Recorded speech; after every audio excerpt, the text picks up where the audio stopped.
Are you thinking about selling on Amazon but you don't know where to start? If so, I've got you covered. Download my Amazon setup checklist. It's packed with all the steps you need to get your business up and running on Amazon absolutely stress-free. From setting up your account to creating standout listings, this checklist will guide you every step of the way. And best of all, it's totally free. Head to vickyweinberg.com or the link in the show notes to get your copy now and start your Amazon journey with confidence. Let's make Amazon easy. Welcome to the Bring Your Product Idea to Life podcast. This is the podcast for you if you're getting started selling products or if you'd like to create your own product to sell. I'm Vicky Weinberg, a product creation coach and Amazon expert. Every week, I share friendly, practical advice as well as inspirational stories from small businesses. Let's get started. Hello. So today on the podcast, I'm speaking to Sarah Birchall from Cub and Pudding. Sarah designs colourful, fun clothing with the aim of bringing a dose of cheer to people's wardrobes. We had a really great conversation about how and why Sarah started Cub and Pudding. She actually doesn't come from a fashion or retail background, and I found that so interesting, about how she pivoted from designing and manufacturing children's clothes to adults' clothes, why she did that and all of that involved. And also, excitingly, we spoke about the fact that Sarah has just opened her first standalone shop. So not a pop-up, she actually has a lease on a physical shop, which is opening. Well, it's open now. It's not open as I record this, but by the time you listen, it will be open. And I will actually record a follow-up episode with Sarah all about what it means to have a shop and get that set up, but we'll give her a little bit of time to get settled in before we do that. But in the meantime, there is still plenty to cover in this episode, and as always, I really hope you enjoy it, and I can't wait now to introduce you to Sarah. Hi, thank you so much for being here. Thanks for having me. You're so nice. A little while, and thanks for having me here and reminding me, because it's the last few months have kind of gone in a bit of a whirlwind. Yeah, and I can't wait to talk about that and why things have been so busy for you. But let's just start off with, if you can please give an introduction to yourself, your business, and what you sell. Yeah, sure. My name is Sarah, Sarah to my parents, and I'm the founder of Cub and Pudding, which is now an adult wear clothing brand. So I design all the prints for all the designs myself, but I started as a unisex kids wear brand, hence the name is kind of slightly kiddie, slightly kooky. But yeah, that's what I began as, and then I kind of evolved to just selling adult wear only. Oh, amazing. So I would love to find out actually about how and why you changed from children's to adult clothing. But let's start right at the beginning first, if that's okay. So when and why did you start Cub and Pudding? Let's start there.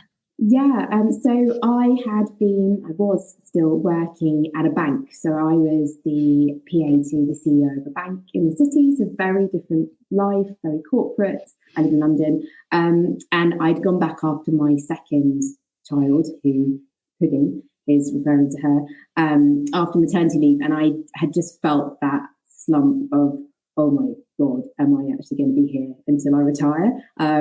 And it just started to become more and more of this kind of weight on my shoulders. The job itself was fine. I worked, everyone there was lovely. And, it wasn't because I was miserable there. I just felt really, really unfulfilled. I could kind of do the job with my eyes closed, which now in hindsight, sometimes I think, oh my gosh, that would be amazing to be able to have such a stress-free life. I just felt so unfulfilled. And also, importantly, there was just no aspect of creativity in my life. Like going back before that, a while before I'd had kids, I had been a features writer at a magazine, and long story, being made redundant. So I'd end up at a bank on a maternity contract, and 10 years later, I was still there. So I never intended to be in this kind of corporate world so long, but it was just easy to be there. It was a nice job. And to be honest, it was really well paid after being in such a creative industry for a while. I was able to do things I could never afford to do when I was there. And then I went with one of my fellow PAs to a talk one day, and I know Holly Tucker was there, and Steph from Don't Buy Me Flowers, and it was just a talk about women's careers and kind of trying to inspire us. And in the goodie bag that day when we went home was a card of a life coach, And it just, I remember sitting here, literally behind me, and getting this card out and was just like, maybe I should just email. And I just sent this lady an email and just essentially said, I just feel really, really lost. I don't know what I want to do with my career, my life, but I need some direction. I need someone to help me find a path that I'm going to be happy with and feel fulfilled with. And long story, we met up. She happens to be quite local and got on really well with her. And we did that classic thing of kind of putting everything down on paper, just brain dumping all the things that you're passionate about, all the things that, you know, in your whole life, down to relationships, love, friendship, money, and then the things that do excite you. And from there, we kind of narrowed down that what I really, really got enjoyment out of was, sounds a bit sort of silly now, was dressing my kids in really cool clothes.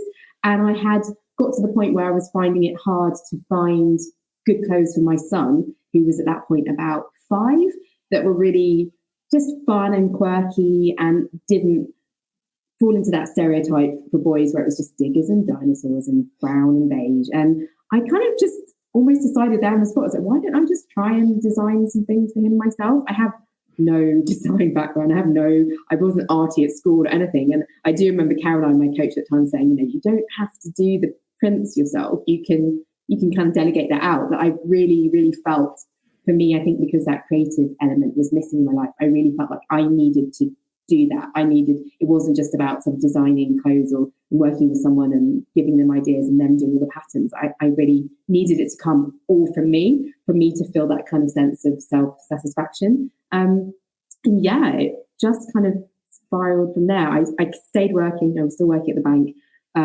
So yeah, eventually found a factory and just started Cub and Pudding while I was at the bank and was just running it simultaneously. Very, very small, very, very, you know, all my customers at the beginning were just friends. And yeah, that was 2019, that's sort of the start of it, that I launched. And then I had handed in my notice. So I left on December the 25th, 2019, and went full time in the business January 2020. I just kind of took the leap. I decided pretty much in September.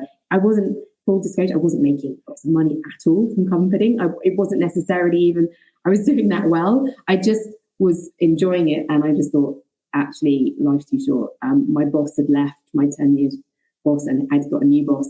He was fine, but I wasn't willing to kind of start a whole new relationship there, because when you work as a PA, it's quite, quite important one-to-one. And I just kind of decided, I was on 3 months' notice and just quit, essentially, which, yeah, was luckily with the support of my husband, who didn't kind of, tell me what on earth are you doing, because I was kind of the bigger breadwinner in the house at that point. Corporate pays quite well. So yeah, I just thought, sod it, and quit. And then here we are. Wow, that's amazing.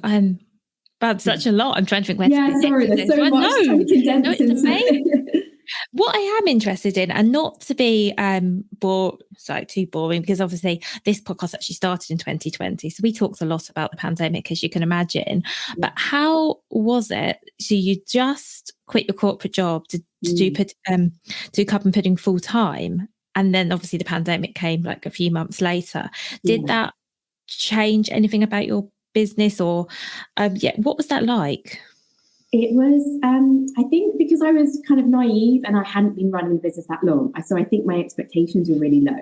So I remember a benchmark figure in my head at the beginning that I needed to make per month to kind of pay bills and things. And when I look back now, it was a very low amount. So I kind of was almost like a little bit naive, like, oh, it should be fine. And actually, I think depending on your business, and I think, I had friends, a lot of small business friends, as well at that point, it didn't go too badly, because I think a lot of people were stuck at home, bored, being paid and not necessarily working, depending on what their jobs were. I had a few friends doing that because they couldn't go into the office, they were still being paid. And I think it was almost a good time for people to just shop.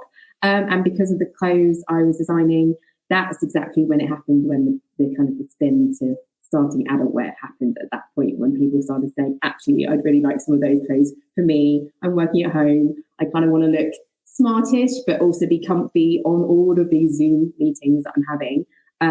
So it worked out fairly well. I started growing from there. I mean, it wasn't, by any means any kind of overnight success and I was raking all the money, but it started building, going in the right direction. So it was enough to keep me positive and focused, where I didn't think, oh my God, what have I done? And I think I was just so full of kind of enthusiasm for working for myself after all those years and not being in that corporate environment and having the freedom, that I was, again, probably naive and full of energy to just do everything that I possibly could to grow at that point.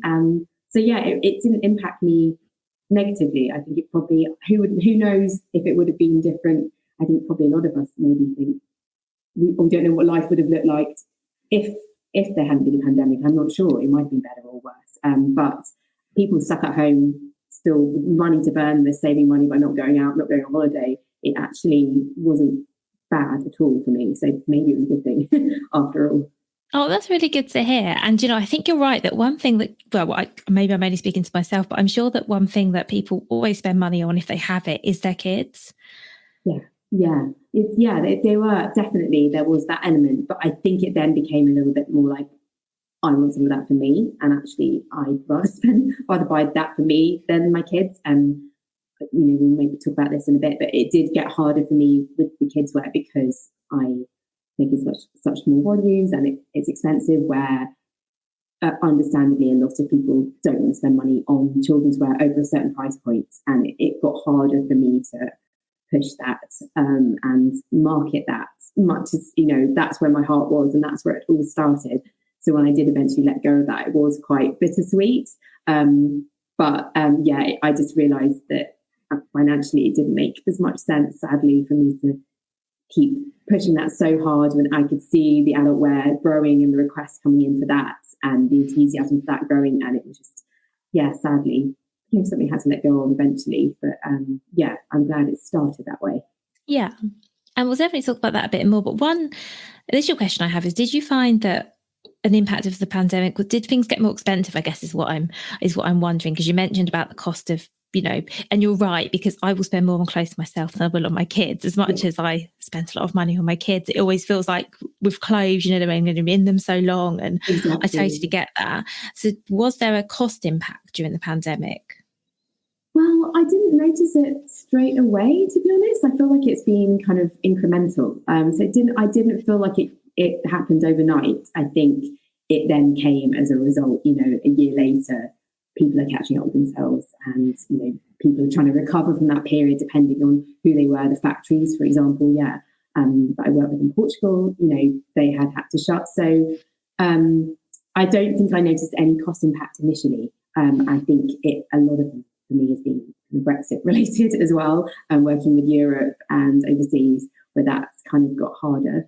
But it was a slow burn. I think by 2021, it was then into play. And I think because none of us knew how long this pandemic was going to last, is this going to be a 1 month thing? And I think it all was a little bit at the beginning, this sort of naive, and obviously we were worried about COVID, what on earth's happening, people were dying. So I think it was a sort of weird whirlwind, wasn't it? Maybe for the first 6 months or so, until we realised, okay, this might be in this for longer than we thought.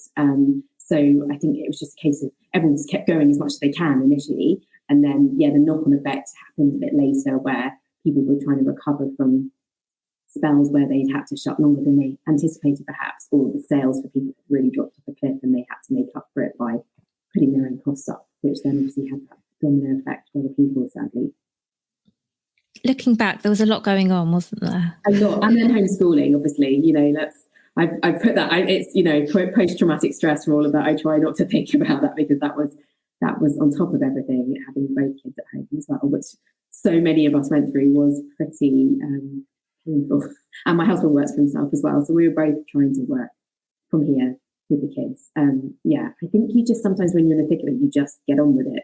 And then it's only when you look back and reflect that you kind of go, oh my God, that was kind of crazy, wasn't it? But I think you just are proactive and just have to do what you have to do. Yeah, definitely. And I think you're right. It's only when you look back and you just can't almost believe that we all that. And yeah, well, we won't dwell on that bit. No, exactly. So I'm going to talk more. I'd love to talk more about pivoting from children's clothes to adults, because I do find that fascinating. But before we go there, I'm really interested. So you mentioned that you wanted to be involved in the design because that was something, you wanted to express your creativity, but you had no design experience. So how did you? Yeah, I guess the basic question is, how did you do it? How did you manage to design such beautiful prints without having any design experience? So I enrolled on it's a London College of Fashion. We did a course remotely over a few weekends where it was learning the basics of fashion manufacturing. So just understanding what a tech pack is and just trying to grasp some sort of understanding there. And then I also did another little course of an evening over a few weeks where it was designing children's wear, but it was more about pattern making and being creative there.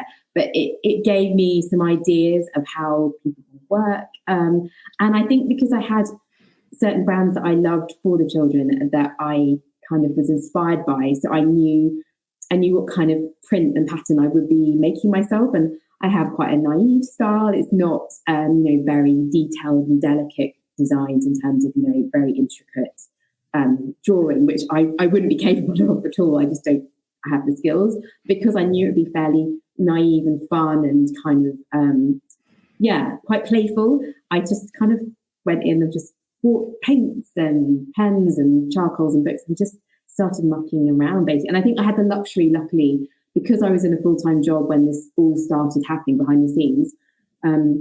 A huge luxury for me was I wasn't up against any deadline. It wasn't like, oh my gosh, I have to open the business tomorrow. This has to be ready. I was doing this all evenings and weekends and on the sly at work. So I was kind of gradually trying to acquire all this knowledge and skills from, I used to go to the British Library quite a lot actually, which I love.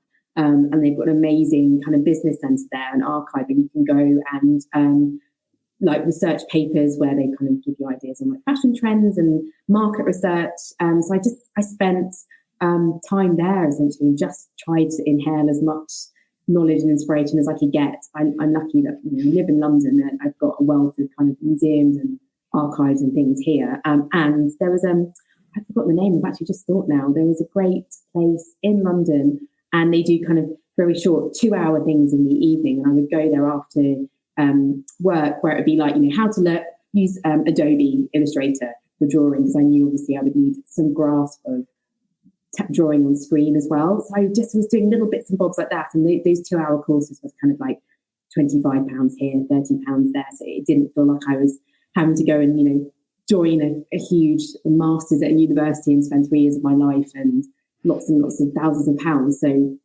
I was probably just very naive about what I could do and just enthusiastic. I was just really, really hungry to do it and to be creative and sort of release myself from this really, really corporate world. So I was just finding all these different ways to kind of learn essentially. No, that's great. And do you know what? It doesn't sound to me like you were naive at all, because you were definitely proactively going out there and learning and researching and upskilling yourself where you needed to. So I think it sounds like you were doing, all of the things. And sort of it sounds like you knew what you needed to learn and where you might, need more skills and more experience. So I think it sounds like a really good way of doing it. And as you say, it was so nice that you had the luxury of not having to rush to do all of it as well. That's a huge thing. I was still being paid a solid job. It wasn't, that I don't take that for granted at all. That was really helpful. And I worked decent hours. I wasn't ever stuck in the office till really late, that kind of thing. So, it was a nice way to do it. I build it up slowly until I got to a point where I felt like I was ready to do it.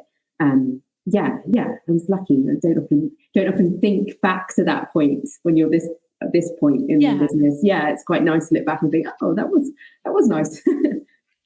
And was there anything that you did need to get help on? So you mentioned tech packs earlier, and I do have some knowledge of what a tech pack is, and to my eyes anyway, it looks fairly complicated. Was that something you were able to do yourself, or were you needing to get support on some of these things? I did get support with those, and by chance, one of my nursery mum friends, it's funny how you don't actually talk about your jobs, and she happens to work in sportswear. We just got talking, and so she would do my tech packs for me, which was brilliant. I did pay her, obviously, but it just helped because then we would just meet in a cafe. I would kind of talk about the kind of thing I was trying to do, and then she would turn it into a reality that the factory could actually use to make a piece of clothing. So yeah, I did. That was the one thing I did get help with. There's no way to do that. And I don't actually work with tech packs anymore because I've been in my factory so long. But I think you'll find, a lot of factories don't really want to go near you at the beginning necessarily, unless you've got that tech pack. So it kind of is, shows an element of seriousness that you know what you're doing, you have an idea of what you want to do. So she was a bit of a godsend at the beginning. So for anyone who doesn't know what tech pack is, it just occurred to me not everyone will have heard the phrase. It's basically a document, and tell me if I describe this badly, that everything a manufacturer needs in order to take your design and make it into a product. So it has the patterns, the designs, the fabric, and a lot more detail than that. Is that a fair way of describing it? No, it's a perfect way, down to little, the stitching, the type of stitching on the cuffs, and every single sort of measurement essentially that comes with the garment. So where exactly you're putting the depth of the collar, and that's it. Yes, it's every taking a piece of garment and unfolding it, unraveling it, and how to create that. Essentially, And within that, you normally have it graded. So you make a sample, for example. For the kids, I tended to do age 2, just kind of mid-range, and then you get, that's also what I needed someone to help me with actually. You find somebody who is able to take that initial measurement for the age 2 and then grade it so that it goes either up or down, down to baby size all the way up to age 10, and that's so that the factory can take every single measurement per size and has got that all graded specifically, because obviously each bit moves up incrementally depending on the age. So that was the second thing. Yes, I needed someone to do for me, which was grading. And I found a lady to do that for me as well. That makes sense. I didn't think about that. And that actually, and I know we're jumping around a little bit, but when it comes to adult clothes, that must be really tricky. So grading for adult sizing. I'm still adjusting my sizing all the time. Literally just this week, we're playing around again. And I think, it's a good thing. It's good to be flexible because feedback comes back, and I do my very best to incorporate that because, I don't want to feel like any item is excluded for someone that might have a different body shape. But it is really, really hard. And I think anyone would know if you go to any one of 5 very well-known high street brands and pick up for example, size 10 top for women, they are all like, a t-shirt, for example, they're all going to fit so differently. And I think there's no standardization. There probably should be, but it is hard. I've learned to try and adapt and be as flexible as possible ongoing. And you don't think you can be too rigid when it comes to adult sizing, because the feedback, depending on how you want something to fit, it's good to incorporate that from customers and what they're saying. It is really hard though, because as you say, even the bigger brands, you can even buy 2 pieces of clothing from the same large brand and they could have the same size on the label, but it doesn't mean that they're going to fit you the same. And obviously everyone's body type and shape is so different. I think like for the whole industry, unless it's standardized somehow, I think this is just going to be something that's ongoing. I think so. And I think it's just a case of, making it easy for people to kind of change things so they can size swap, don't make it hard for them. And again, taking feedback if I'm hearing the same comment over and over about, for example, one of my dresses, the bust was just coming up too tight on the bigger sizes. So I've added twice more width there. Because obviously the cut of each item is very different. If something is more fitted, it's even harder. So I tend to do looser clothes just by virtue of that's what I prefer, and I think it's comfier. But it's really, really tricky, and definitely comparably, children's wear is so much easier for that. I barely got, I don't think a couple of returns in my whole time with Cub and Pudding. If that's never ever any returns ever, and then obviously that's probably the biggest downer for adult wear is just the returns, because you just can't, or you can't get it right for every body shape. Much as I'd love to, we're all different shapes and sizes, and we all have different wants and requirements. I think it's not even as simple as with different shapes. It's just someone might love it being longer on their arms, and someone might hate that. It's just it's really, really hard. And then add in colouring and what suits someone's complexion, and it's like, oh gosh, it's really tricky. So it's I think it's always going to be an issue trying to get the sizing within, but I think all you can do is offer as much guidance as possible, and I'm always trying to do that. Like, please just get in contact, and if someone says I'm a size 12 on the top and 16 on the bottom, I can kind of help give them advice, knowing my own products and what they can try. I think that's probably the only thing you can do is just talk to the brand. Yeah.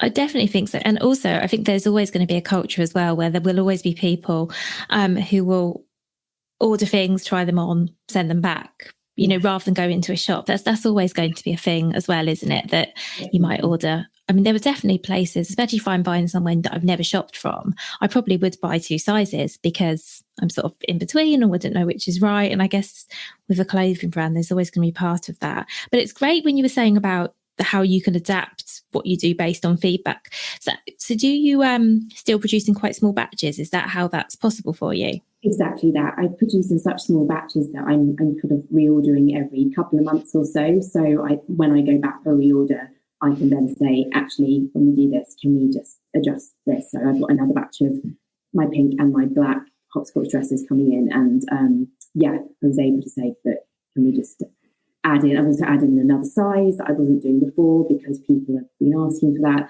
And that shift over the last couple of years has been interesting for me too, because I've seen different sizes become more popular.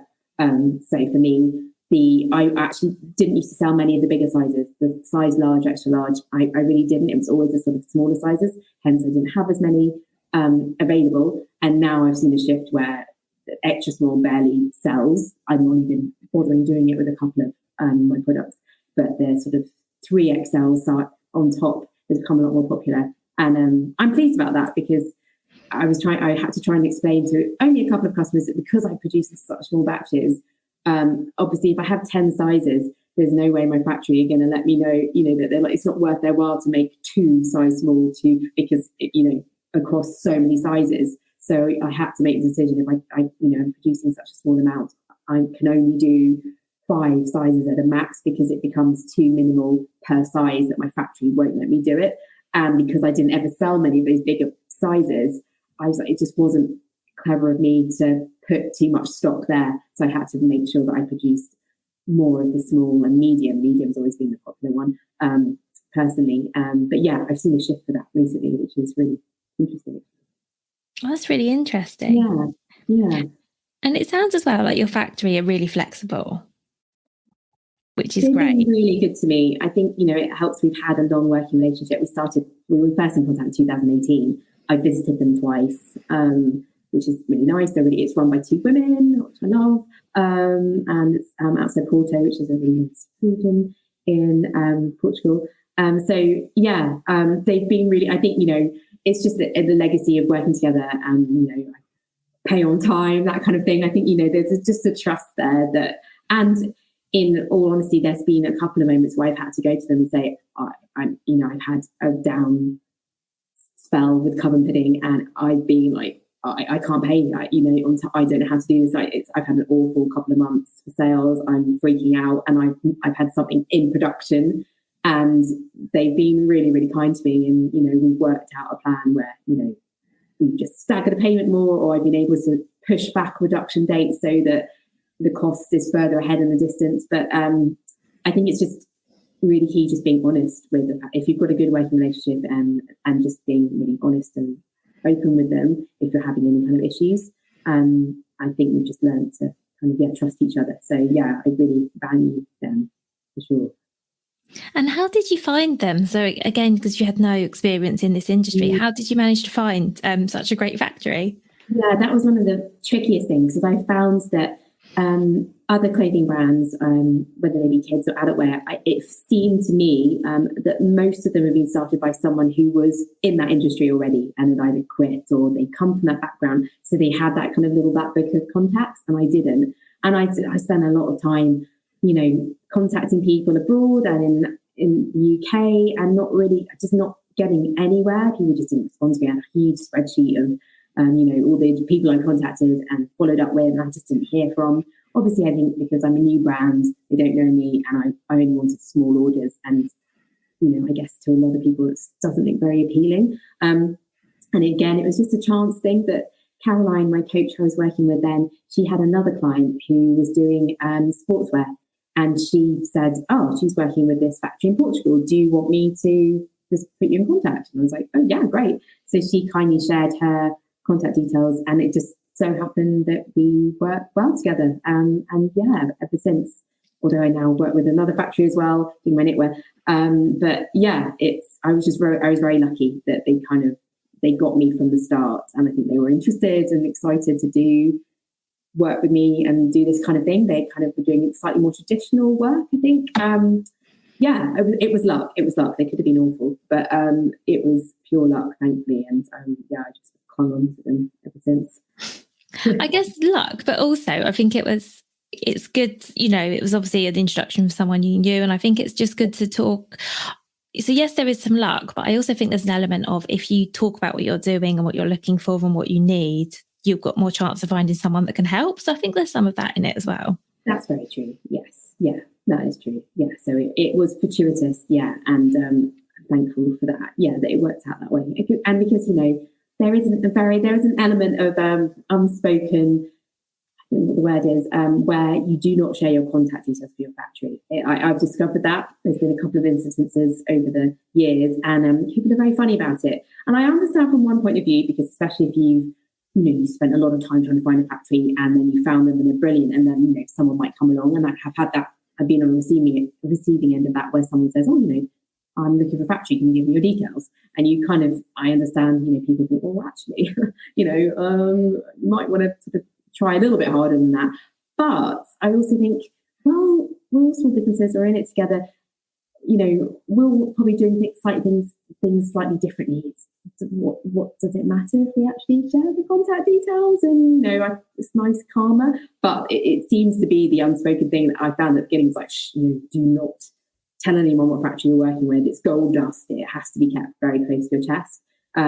So I knew, obviously, no one was going to normally just tell me. So being able to find my factory kind of through a sort of a friend of a friend helped. But otherwise, I think I would have got stuck because of that kind of closed bookness that I encountered back then. Anyway, I think hopefully it's changed a little bit now. Yeah, I get the impression it is changing a little bit. People who'd rather keep things to themselves, and that's what I'm not saying one way is better than the other. You can understand both sides, but I think it's nice just to maybe share. It's nice just if we can all help each other. I think there's really something really nice about being able to put someone in contact with someone that's going to be helpful to them, or make connections. I just think that's a nice thing to be able to do. Exactly. I'm not reinventing the wheel. I think all of us we're doing clothing. I think we're not kind of got a prototype of a top secret kind of invention that I've got behind the scenes. So I think it can't hurt really. But so I'm very grateful that she did share with me. Oh, that's really good. And let's come back a bit to talking about pivoting from children's clothes to adults' clothes. So you mentioned you were getting feedback from customers saying, "I'd love to have that in my size. I'd like to be able to buy that for myself." So when you were hearing that a lot, was that what got you thinking, okay, maybe it's a good idea to try this? Yeah, there's a lot of talk of matching big and little. That seemed very popular, especially with sort of younger children. Obviously, if you've got older kids, you'll probably know they don't want to stand next to their mum wearing the same thing. But when they're, when you have control of dressing them when they're 2 and 3, and there was definitely a very popular trend. I'm not sure, because I'm out of that world a little bit now, if that still exists, of like, let's all be matching, let's all have matching t-shirts and matching pajamas. So I was getting customers saying, "Oh, have you thought about doing that for me too? Because then we can match." And I started doing t-shirts probably during the pandemic. I was working with a fashion mentor then, who I still kind of talk to now, and she was great, and she encouraged me to do some t-shirts. That's the first time I've ever done it where I had to source blank. Initially, I'd done kids t-shirt with my factory, which is great, and lovely pencils t-shirts I still love, but it's quite hard with t-shirts because obviously it's still the minimum that you're having to commit to and the time it takes. So for me to design the t-shirt from scratch still took 3 to 4 months to produce. Whereas I found a great supplier who like lovely organic cotton t-shirts and they're really gorgeous kind of fit and cut and variety after looking for ages. And I can just order, 3 t-shirts if I want and they'll be delivered tomorrow. And I found the screen printer who is local and basically started doing a couple of designs just to add to the collection while things were a bit sticky during the pandemic and wasn't sure what was happening with the factory. And then, so that was a really easy way for me to, I'll do some adult ones at the same time because I wasn't committing to kind of a huge production, where I'm having to do double, essentially, adult and kids. And again, like I said, the timeline where it's going to take me 3 or 4 months to actually get it out into the world. So I just dabbled with that. I had my cereal t-shirt and I had a couple of others back then. And they just did quite well. And it just sowed the seed where I just thought maybe then I had this sweatshirt, the line dots, launching for the kids, but maybe I just start that and do an adult version as well. And that item has been like on sale continuously in my collection ever since. I've never taken it out of the range because it's just done really well. So I think it was just experimenting, listening to feedback. Enough of it was coming in that I thought I'll try it, but I'll try it that way where it felt safer for me to do it without committing too much money and time and energy, and then grow. And then I think people knowing that they could buy an adult piece of clothing from the website then sort of open the doors a bit for me to add to that side as well. It wasn't kind of, it's quite hard sometimes just landing a new product in front of someone that isn't kind of part of the theme of the collection you've already been building. I found that with homeware, which is a whole other topic where people kind of like, but you sell clothes, hang on a sec, why is there like a notebook there too? That I kind of, it's not as seamless. And I think also when you're marketing as well, as I grew to do both, that got kind of more complicated because you realise that you're marketing to 2 different audiences. Marketing to adults and marketing for kids wear is different. So that's how it started and how it grew. And then the time came for me to stop the kids wear and the following year. Oh, thank you for sharing all of that. And so when you stopped doing the kids wear completely, has that made it simpler in terms of your marketing and talking about your brand? Yeah, I felt so because at first I felt really conflicted. I felt like I was kind of cheating on my brand because the whole reason I started was unisex kids wear. And then for me to decide to end that did feel really sad. And my daughter still talks about it. She's like, why do you not do kids wear anymore? She's luckily still in remnants of the kids wear because she's 8 and I went up to 10 with some of the things. But yeah, it did get easier because it's just me doing everything. And, from down to my Instagram and my newsletter, when you're trying to, do marketing messaging for kids wear, and it's really versatile for when, you're potty training. And then the next thing you're suddenly talking about, this dress works well for seasons and you can layer it and it's got pockets and it's just a different mindset. But what I did like and what I love now is I felt like it opened a new wave of customers for me that weren't all parents, because I felt like I didn't want to necessarily just be pigeonholed selling just to parents. And it's nice now that I don't have to just concentrate on talking about kids all the time and being a mom and being a dad. Anyone can buy my adult wear and you don't just have to be a parent. Obviously, you can buy kids wear if you're not, but tended to be mostly parents I was selling to before. So it just sort of simplified it. And also I felt broadened who I could sell to too at the same time. So it kind of made sense, really, inevitably. Yeah, that definitely makes sense. And I think, as you say, it makes your messaging clearer if you're just talking to one group of people. Yeah, exactly. So yeah, I eventually kind of made peace with it. And I think it did help me in the long run just to kind of simplify it. Yeah. Yeah, and it is so interesting though, because as you say, it's done both, I guess, niche down your audience, but also expanded it because it's also, as you say, parents and non-parents. Exactly. So, and some of my smaller sizes, for sure, you can get 10-year-olds, 11-year-olds and teens upwards, they can wear them as well. So there's still an element where I can, and I find that more exciting now anyway. Now my kids are bigger, seeing older kids in my clothes is more of a sense of like satisfaction, because like we said, I know how hard it is to please older kids, and they've got more of a say in what they want to wear. So actually that's a really nice kind of tick box too. I can still kind of sell to some kids if I want to, and I know customers who've still got they've got their kids in their sweatshirts as well.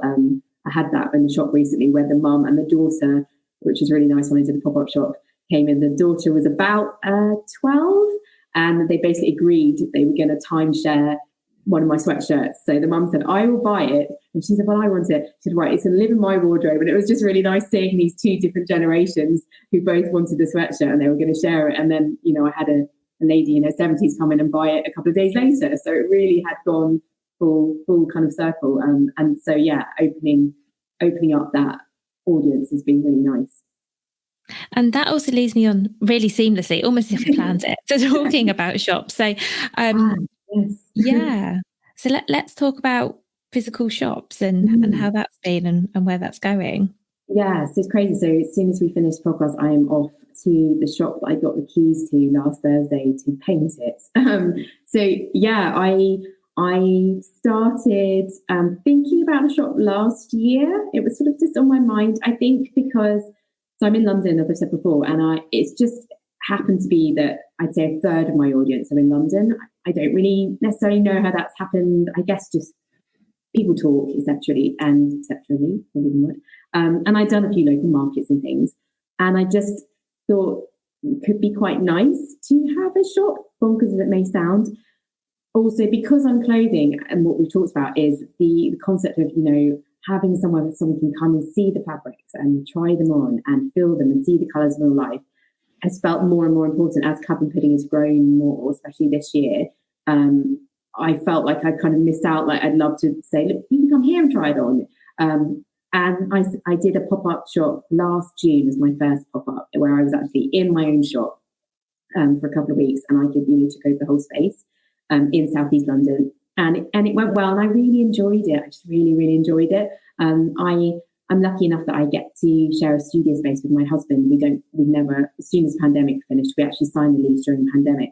We have a lovely workspace building about a mile and a half away. It's an amazing community, and we've had a studio there since then. So I've never worked from home, and I've been really lucky to work there. But the last kind of year or so, I felt particularly lonely, just me with my computer, and I was missing the kind of interaction with people and from doing that pop-up. Also, what really struck me is you get to see people's reaction immediately to your clothes. You get to see the feedback you're getting on an item where maybe you weren't so sure about it, but actually in real life you can see people's reaction. And it was just really, really interesting to me, and to have conversations with people in real life about the clothes and the brand. So yeah, it sowed the seed in my head, and then I did another pop-up in November, same sort of area, and then I did one a couple of months ago for 2 whole months. It's the longest I've done it in the same area as well. And I've been started looking from the beginning of this year, essentially, for a space, and it's quite hard. I think you need to be in with like the local high street crowd, because it's not like Rightmove. They don't tend to pop up on there. And then long story being is that someone got in contact saying she was moving out of her space only about 6 weeks ago, and I went to look at it and kind of loved it, and just decided to do it, really. I know people think I'm crazy, and that's where the naysayers come in, saying, oh my gosh, opening a shop is such a big commitment, and it is. But I am someone that when I get something in my head, I know I won't be able to get it out again. And I just think, you can only try, and I would always be asking myself, like, what would have happened if I'd opened that shop? So yeah, I'm excited. I'm opening hopefully Saturday the 19th of October. I've got 2 weeks to turn it around. I've got someone in there at the moment painting the outside, ripping out shelves and sinks. It was a florist before, and it's a really cool kind of kooky space. It's got a front section and then like a middle section, and then what importantly for me, which none of the others had, it has a storage downstairs, so I can take all my stock that's currently living in my studio and put it there and work from one place. So yeah, I'm excited. I'm all emotions. I'm excited. I'm really nervous. I'm anxious. I wake up in the mornings and think, oh my God, what have I done? And then by the end of the day, when I'm there, I'm like, this is amazing, but also, oh my God. But I'm obviously been able to, lucky enough to open at this point in the year. So I'm hoping I'll get a good sort of run up to Christmas and being there, and try and really maximise being there as much as I can in that Christmas period before, as everyone keeps telling me, especially the locals, how hideous January is on the high street. But so I think if I was opening January, February, it might be kind of a slightly different vibe. So I'm hoping that I can make the most of it with workshops and things. But yeah, I'm excited to have my name up the door. I mean, that feels like a kind of, it's scary, and but it feels like the next chapter for me. I feel like I've outgrown just sitting in a studio on my own with a computer, and I just want to be around people who are interacting with my clothes and my designs. And yeah, I can only try. So we'll see. But yeah. It's so exciting, and it's all obviously very new. But what I think would be lovely is to do maybe a follow up in 6 months, all about opening a shop. Because I'm not going to go into the details now of ask you lots of questions about it, because it is so new and probably quite overwhelming and busy, and there's lots to do. But it would be lovely to catch up again and find out sort of the ins and outs of how you do it. Because you're my very first guest who's opened a shop. Oh, wow. Oh, that's exciting. Yeah. Oh, I'd love to. I hope I don't come back in 6 months and I'm sort of aged 40 years, like, oh, it's the worst thing ever. But yeah, no, I'd love to, because like anything, it's always nice to hear from other people and how they've done it. So yeah, I'll be here. And fingers crossed it's all fairly positive. But yeah, I'm excited. But yeah, trepidatious at the same time. I think it's a good balance to have the fear and excitement together. Yeah, I think that's a really healthy place to be, actually, because I think if it was just one or the other, they need to balance each other out, definitely. They do. They need a healthy dose of both, and they're definitely both there. And where is the shop? Because once this episode is released, I've just been looking up at my schedule, you will be open. So whereabouts is the shop?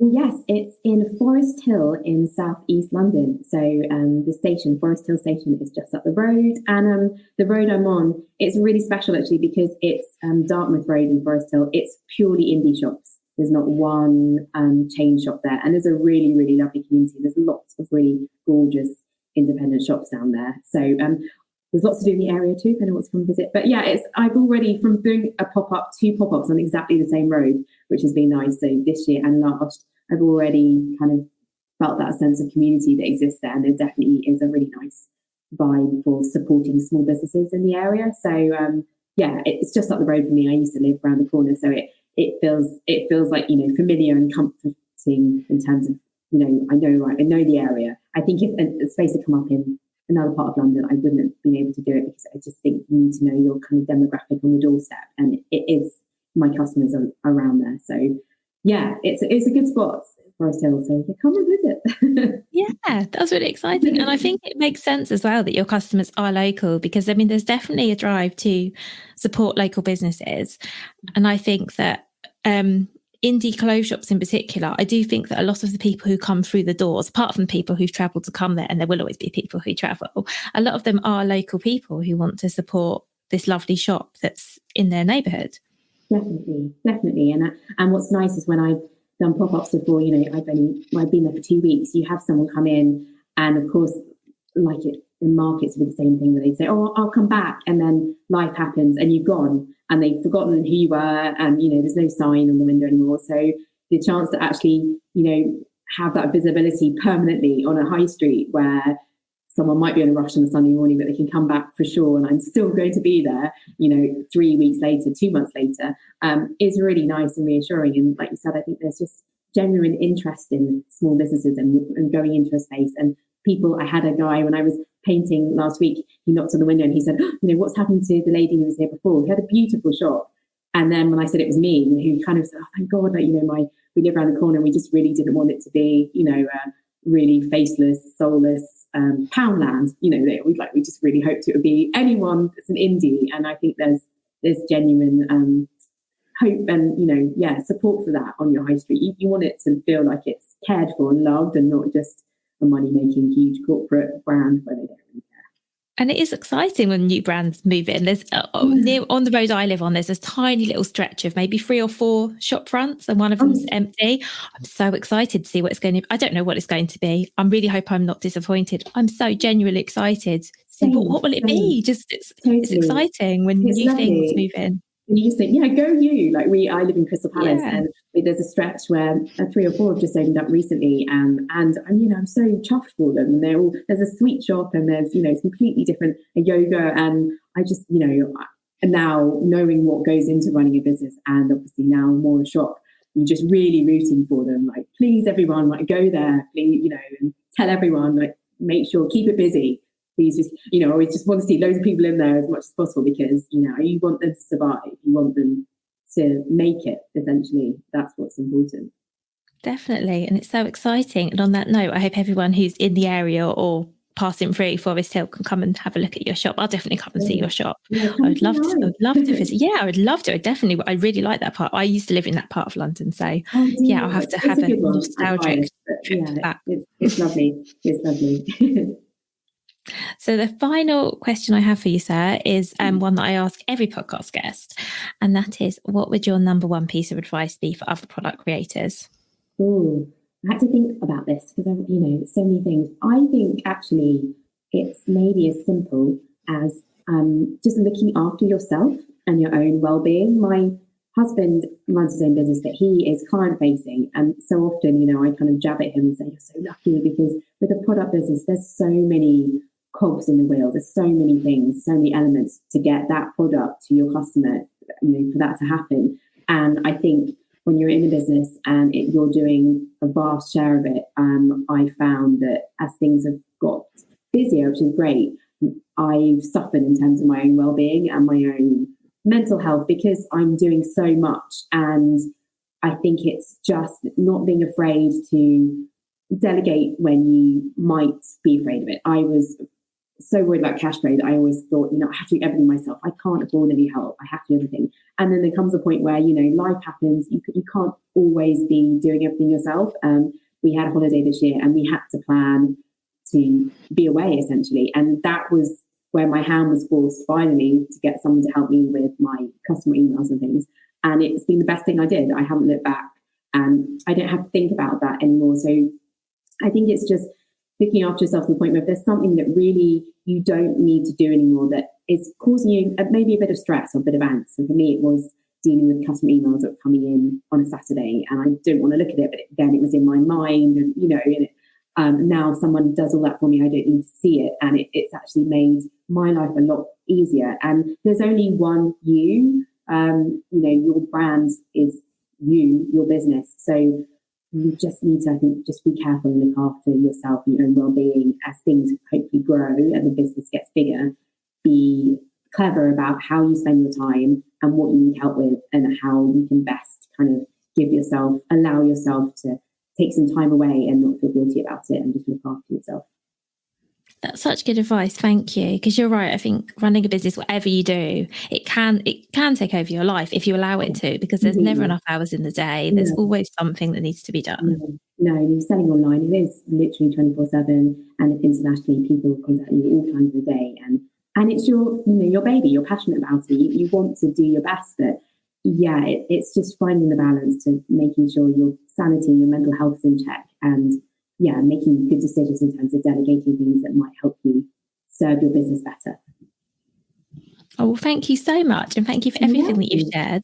Oh, thank you so much. It's really nice to chat. It's been lovely.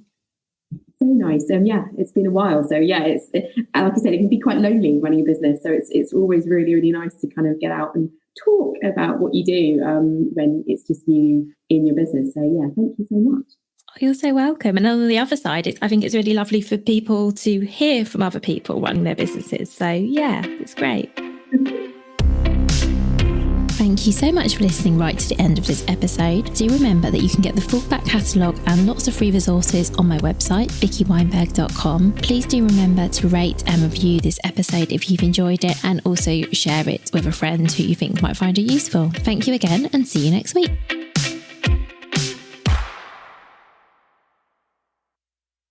Hi, this is just a little note to say if you've enjoyed this episode, or indeed any of the episodes, and you would like to, buy me a coffee or something, you can actually now leave tips. So there's a link to how to do this in the show note. Of course, do not feel obliged to do this.